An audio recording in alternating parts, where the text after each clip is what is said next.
बिस्मिल्लाहिर्रहमानिर्रहीम। अस्सलाम वालेकुम। आज का हमारा जो टॉपिक है लेक्चर के लिए वो नया चैप्टर है, चैप्टर नंबर 8। ये एलिफेटिक हाइड्रोकार्बन्स का चैप्टर है जो हमने क्लासिफिकेशन चैप्टर नंबर 7 में पढ़ी थी। उसी हवाले से अब आज हमने ये चैप्टर पढ़ना है एलिफेटिक हाइड्रोकार्बन्स, यानी जो हमने क्लासिफिकेशन में एक चैप्टर पढ़ा था जिसके अंदर हमने डिस्कस किया था कि जो हाइड्रोकार्बन्स हैं या ऑर्गेनिक कंपाउंड्स हैं उनको हम दो मेन टाइप्स में डिवाइड करते हैं। वो दो मेन टाइप्स में ओपन चेन कंपाउंड्स थे या क्लोज चेन कंपाउंड थे। तो आज जो हम डिस्कस करेंगे वो ओपन चेन में सैचुरेटेड जो कंपाउंड्स हैं, सैचुरेटेड हाइड्रोकार्बन्स और अनसैचुरेटेड हाइड्रोकार्बन्स की जो दो टाइप हैं, अल्कीन्स एंड अल्काइंस, उनके हवाले से डिस्कस करेंगे। सो चैप्टर नंबर 8 जो हमारा है वो डिटेल है अल्केन, अल्कीन एंड अल्काइन के हवाले से। तो हाइड्रोकार्बन्स क्या है बेटा, जो हमने डिस्कस किया था, हाइड्रोकार्बन बेसिकली वो कंपाउंड्स हैं, वो ऑर्गेनिक कंपाउंड्स हैं जिनको हम कार्बन और हाइड्रोजन यानी जो मेन कंपाउंड्स हैं जिनको हम कहते हैं, सो उनको हाइड्रोकार्बन्स यानी कार्बन और हाइड्रोजन के कंपाउंड्स को सिर्फ कहते हैं। जो हाइड्रोकार्बन्स हैं इनकी बहुत ज़्यादा वैरायटी है, क्योंकि ये हमने पढ़ा था कि सेलिएंट फीचर था एक कैटिनेशन, इसकी वजह से इसकी बहुत ज़्यादा वैरायटी है। इसके अलावा हाइड्रोकार्बन्स को हम कितनी क्लासेस में डिवाइड करते हैं ये हमने लास्ट चैप्टर में भी पढ़ा है कि दो मेन क्लासेस हैं, एक ओपन चेन कंपाउंड्स हैं और एक क्लोज चेन कंपाउंड है। जो ओपन चेन कंपाउंड है वो फर्दर दो में डिवाइड होते हैं, सैचुरेटेड एंड अनसैचुरेटेड। अब यहाँ आपको ये सैचुरेटेड का कॉन्सेप्ट और अनसैचुरेटेड का कॉन्सेप्ट जानना बेटा बहुत ज़रूरी है। सैचुरेटेड यानी भरा हुआ, हम जब किसी चीज़ को सैचुरेट कहते हैं यानी भरा हुआ होना, और अनसैचुरेटेड यानी खाली होना। सैचुरेटेड ऐसी टर्म के लिए हम ये ऐसे कंपाउंड्स के लिए वर्ड यूज़ करते हैं जिसमें कार्बन जो है वो अपने तमाम के तमाम जो उसकी वैलेंसी है वो सिंगल बॉन्ड के साथ जब सेटिस्फाई करता है तो ऐसे कंपाउंड्स को हम कहते हैं सैचुरेटेड हाइड्रोकार्बन्स। जबकि वो तमाम कंपाउंड्स जिनके अंदर कार्बन जो है उसकी वैलेंसी सिंगल बॉन्ड के साथ सेटिस्फाई ना हो बल्कि डबल और या ट्रिपल बॉन्ड के साथ सेटिस्फाई करे तो उन कंपाउंड्स को हम कहते हैं अनसैचुरेटेड। जो सैचुरेटेड क्लास है उनका नाम अल्केन है और जो अनसैचुरेटेड क्लास है उसका नाम है अल्कीन्स, और दूसरी क्लास ये डबल बॉन्ड के साथ है अल्कीन्स, जबकि ट्रिपल बॉन्ड के साथ जो क्लास है उसको हम कहते हैं अल्काइंस। और नेक्स्ट जो है हमारे पास वो है क्लोज चेन का कंपाउंड। क्लोज चेन यानी एलिसाइक्लिक हाइड्रोकार्बन्स और एरोमेटिक हाइड्रोकार्बन्स में एलिसाइक्लिक यानी वो कंपाउंड्स जो कि रिजेंबल करते हैं किसके साथ, यही एलिफेटिक के साथ रिजेंबल करते हैं। एरोमेटिक जिसमें एटलीस्ट वन बेंजीन रिंग का होना ज़रूरी होता है। ये साइक्लिक कंपाउंड बेसिकली दो में डिवाइड हम करते थे, एक था हमारे पास हेट्रोसाइक्लिक और एक था एरोमेटिक। ठीक है, तो हेट्रोसाइक्लिक तो आपको पता है वो कौन सी टाइप होती है। हेट्रोसाइक्लिक वो कंपाउंड्स होते हैं जिनके अंदर कार्बन के अलावा भी कोई एलिमेंट उनके स्केलेटन में आ जाए।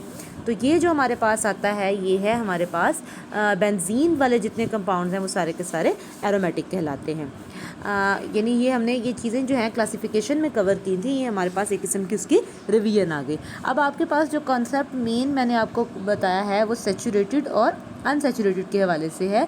सैचुरेटेड यानी जब कार्बन के तमाम वैलेंसीज एक मॉलिक्यूल के अंदर सिंगल बॉन्ड के साथ सेटिस्फाई हो जाए तो उसको हम कहते हैं और फर्दर हाइड्रोजन उसके अंदर ऐड ना हो सके, ऐसे हाइड्रोकार्बन सैचुरेटेड हाइड्रोकार्बन्स कहलाते हैं। और वो तमाम हाइड्रोकार्बन्स जिनके अंदर 4 वैलेंसीज जो हैं वो सेटिस्फाई ना हो बल्कि उसे डबल या ट्रिपल बॉन्ड के साथ सेटिस्फाई करना पड़े, उनको हम कहते हैं अनसैचुरेटेड हाइड्रोकार्बन्स। ये जो अगली चीज़ हमारी है वो सबसे इम्पॉर्टेंट है। जब भी हम हाइड्रोकार्बन्स या ऑर्गेनिक कंपाउंड्स को पढ़ते हैं तो याद रखें कि इसके अंदर हमें नॉमेनक्लेचर यानी नेमिंग सिस्टम का आना बहुत ज़्यादा ज़रूरी है।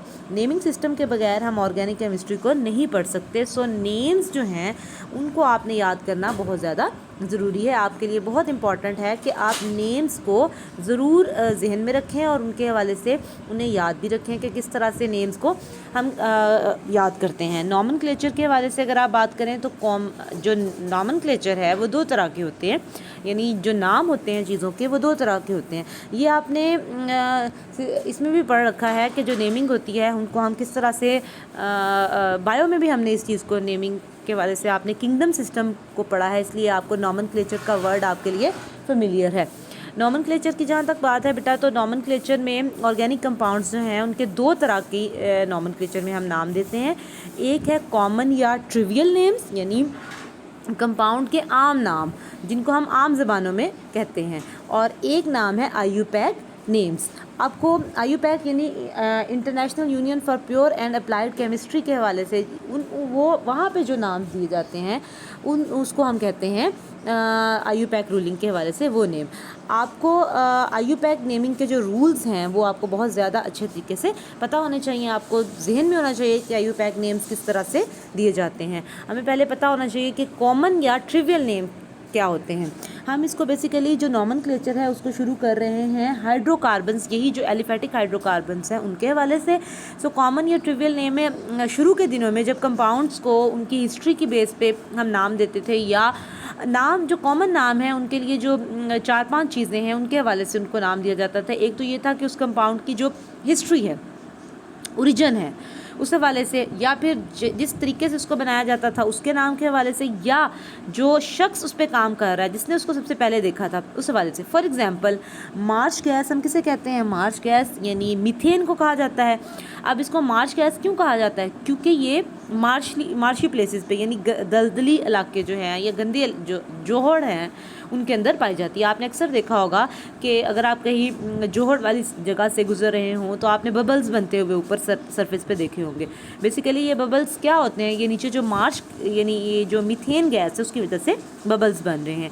एसिटिक एसिड का जो नाम है वो विनीगर से ड्राइव हुआ है। अब विनीगर क्या है? ये लैटिन वर्ड एसिटम यानी विनीगर को, सिरके को कहते हैं, ये वहाँ से ड्राइव हुआ है। एसिटिक एसिड बेसिकली सिरका जो है ये डाइल्यूट सोल्यूशन है एसिटिक एसिड का। इसी तरह से ऑर्गेनिक कंपाउंड्स जो हैं उनका नाम हम उस पर्सन के नाम के ऊपर भी रखते थे। लाइक जो बारबिट्यूरिक एसिड है, ये बारबरा जो पर्सन उस पर काम कर रही थी उनके हवाले से है। सो ये सिस्टम जो है इसका सर्टन चार्म ज़रूर था, मतलब लेकिन ये मैनेजेबल नहीं है, यानी ये ज़्यादा लंबा नहीं हो सकता। अल्केन्स जो हैं उनका नाम किस तरह से दिया जाता है? अल्केन्स यानी जैसे 5 या उससे ज़्यादा कार्बन वाले जो हैं उनको जो उनका रूट वर्ड है, ग्रीक रूट वर्ड या लेटिन न्यूमेरल के साथ उसको शो कर दिया जाता है एक मॉलिक्यूल के अंदर। तो वो नाम जो है आखिर में एन लगा के, यानी अब इसमें आपने नॉमेनक्लेचर जब पढ़ना है तो 2 टर्म्स बहुत ज़्यादा यूज़ होंगी, एक सुफिक्स और एक प्रीफिक्स। प्रीफिक्स यानी प्री से निकला है, जिसको मतलब है कि प्री पहले जो शुरू में आता है, और सुफिक्स यानी जो बाद में आता है। जैसे अब अल्केन है तो अल्क जो है वो आप उसका ग्रीक या लैटिन न्यूमेरल नंबर से ले लेते हैं और आखिर में एन लगा देते हैं। लाइक पेंटेन 5 से आ गया, हेक्सेन 6 आ गया, हेप्टेन 7 आ गया। तो ये इस तरह से उनका नाम दिया जाता है। जो कॉमन नाम है उनको हम आइसोनेमर्स जो हम यूज़ करते हैं उसके साथ लगा सकते हैं प्रीफिक्स लगा के। जैसे मैंने आपको जब हमने आइसोमेरिज्म पढ़ा था तो मैंने आपको ब्यूटेन के साथ बताया था कि N नॉर्मल के लिए हम यूज़ करते हैं, नॉर्मल ब्यूटेन। अगर एक ब्रांच लग जाए तो आइसो का प्रीफिक्स यूज़ करते हैं, आइसोब्यूटेन। इसी तरह से अगर आपने मोर ब्रांचेज हों जैसे न्यूपेंटेन हम बना सकते हैं, तो इस तरह से हम इसको कर सकते हैं। लेकिन ये जो प्रीफिक्सेस हैं ये लिमिटेड हैं, ये वर्केबल नहीं है, ये मैनेजेबल नहीं है। ठीक है, जो कंपाउंड्स के कॉमन नाम है वो हम मिनिमम इन्फॉर्मेशन देते हैं, बहुत ज़्यादा इन्फॉर्मेशन लंबी ये नहीं देते।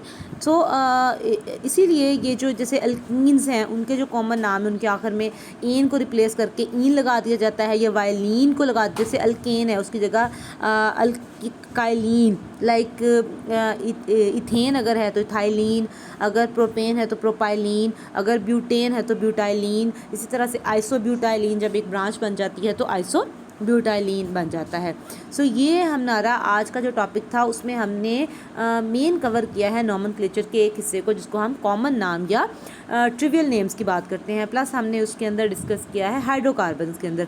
कल हम इंशाल्लाह जो मेन चीज़ है जो कि आपको ज़्यादा इंपॉर्टेंट है, जिसको आपको पता होना चाहिए कि IUPAC नेम्स किस तरह से दिए जाते हैं, IUPAC नेम की रूलिंग क्या है, IUPAC नेम देने के हवाले से हम किस किस रूल को अप्लाई करते हैं, ये आपको बहुत इंपॉर्टेंट है। ये आपने याद भी रखना है और उसके बारे में आपको पता भी होना चाहिए।